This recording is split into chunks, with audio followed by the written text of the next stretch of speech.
বিসমিল্লাহির রহমানির রহিম।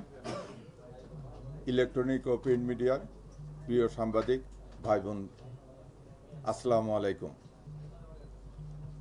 আপনারা ইতিমধ্যে জানতে পেরেছেন গত সোমবার দিবাগত রাত্রি ঢাকা মহানগর গোয়েন্দা পুলিশের একটি দল রাজধানীর বাড়িধারা এলাকা থেকে সাবেক সংসদ সদস্য মাসুদ উদ্দিন চৌধুরীকে গ্রেপ্তার করে। গ্রেপ্তারকৃত মাসুদ উদ্দিন চৌধুরীর বিরুদ্ধে ফেনী জেলায় 6টি, ঢাকা মেট্রোপলিটন এলাকায় 5টি, মোট 11টি মামলার তথ্য এই পর্যন্ত আমরা পেয়েছি। এর মধ্যে ফেনী জেলায় 3টি মামলা বিচারাধীন এবং সেই বিচারাধীন থাকা অবস্থায় উনি পলাতক থাকায় ওনার বিরুদ্ধে আদালত কর্তৃক গ্রেপ্তারি পরোয়ানা ইস্যু করা হয়েছে।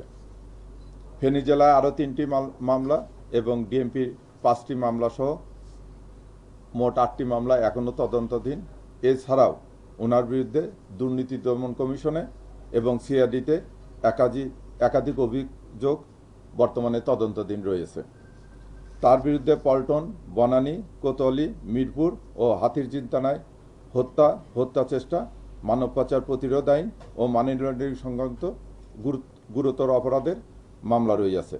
প্রাথমিকভাবে তাকে ডিবির তদন্তাধীন পল্টন থানার একটি মামলায় গ্রেপ্তার দেখিয়ে বিজ্ঞ আদালতে প্রেরণ করে 5 দিনের রিমান্ড চাওয়া হচ্ছে। আপনাদের সকলকে আন্তরিক ধন্যবাদ ও কৃতজ্ঞতা প্রকাশ করছি। ধন্যবাদ।